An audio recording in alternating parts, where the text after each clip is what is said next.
This video is going to cover some topics on self-awareness, but I wanted to tell you guys first, the information was gathered by my friend at Insight Junkie. Go check out his channel for more videos like this. So self-awareness is the biggest asset that you can have if you want to be successful in life. It is what you need in order to choose the right career, the right relationship, and the right social circle.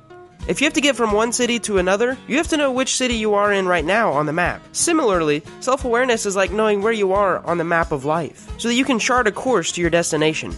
Here are 4 tips on developing self-awareness, and he's even included a bonus tip. Number 1, keep a journal. So the first tip to become more self-aware is to keep a journal. Numerous studies have shown that people who keep a journal are more happy and are also more successful. Now, it doesn't have to be a very time-intensive task if you don't want it to be. The whole point of this exercise is to become more in tune of how you are feeling every day, and then look back and reflect on it. Something that I like to think a lot about with regards to keeping a journal is that the value of writing is not in the writing of itself, but in reading it when you're in a different state of mind. However, I'd like to draw a very clear distinction between keeping a journal and writing a diary. While writing a diary does not really have an end goal apart from just writing down your feelings and what happened that day, keeping a journal has a very direct purpose, and that is personal evolution. In order to get you started with writing a journal, here's a basic structure inspired by Tim Ferriss. Every morning before you do anything else, write down 3 things that are bothering you the most. Then write down 3 things that you're grateful for. In addition to this, I also like to write down my tasks for the day. Then I write down whatever else I feel like writing. And then, at the end of the day before going to bed, you should write down a few words about how you felt that day, the events that occurred, and other stuff. Now this is for you to vent and to document your thoughts. You can also write down the task that you plan to do for the next day. Keep doing this every day for at least a month to make it a habit. And every weekend, go back through your journal and look at everything that you wrote the previous week. Once you start to do this enough, you will begin to see patterns in your behavior. Patterns that you couldn't see before. Maybe you realize that your interactions with your neighbor really do make your day better. So you should start hanging out with them more. Maybe you'll realize that whenever you eat junk food for lunch, the rest of your day becomes unbearable. So start eating healthier. Whatever you can measure, you can improve. And keeping a journal is the best way to measure self-awareness. It doesn't matter if it's digital or in a traditional notebook, all that matters is that you are consistent. Tip number 2 is to make an 18-month plan. So, according to Peter Drucker, the author of Managing Oneself, if you don't know where your strengths and weaknesses are, you should make an 18-month plan.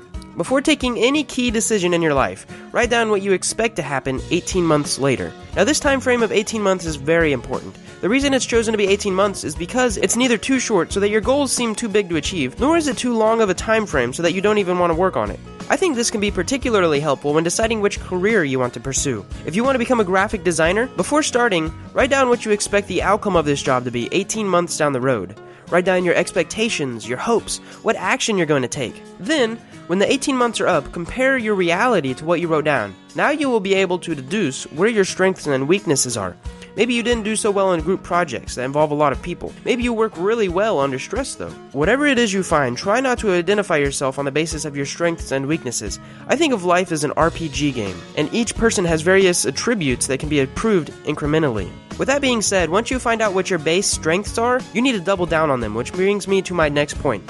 Number 3, always play to your strengths. It's much easier to play in the NBA if you're 7 foot tall versus if you're 5 foot tall. It's much easier to become a public speaker if you naturally have thick skin. The point is, in life, you're going to have certain predispositions to certain activities. It could be in you since you were born, or that you have acquired it through your childhood. Whatever the case may be, it's much easier to work on your strengths rather than to improve on your weaknesses. And in order to do this, you're going to have to get rid of any romantic notions that you had about your life and be very honest with yourself.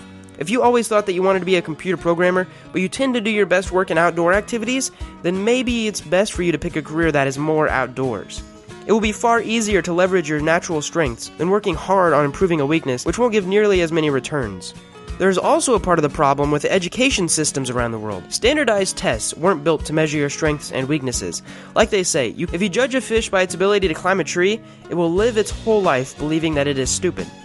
When you figure out what your strengths and start applying them in the right places, you're going to have a much easier time entering the state of flow, like we talked about in the earlier video. And the last tip is to ask your family and friends.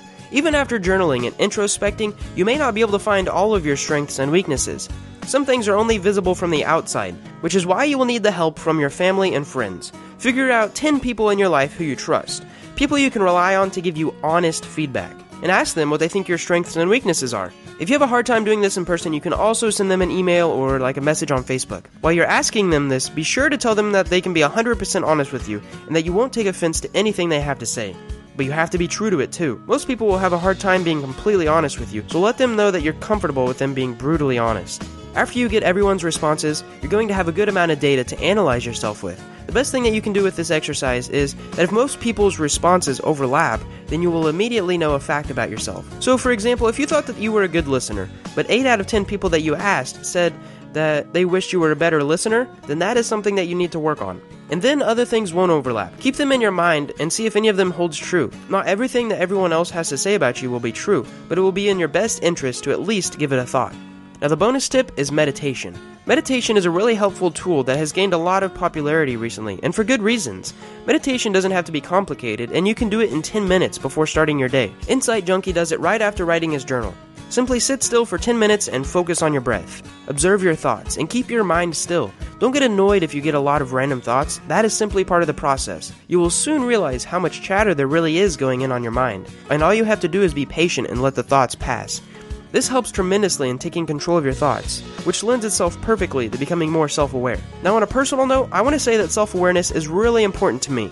It is one of the main reasons that I dropped out of engineering school. I was good at it, but I didn't enjoy it. And I couldn't be the best in my field if I didn't enjoy it. And I want to wish all of you best of luck at becoming more self-aware.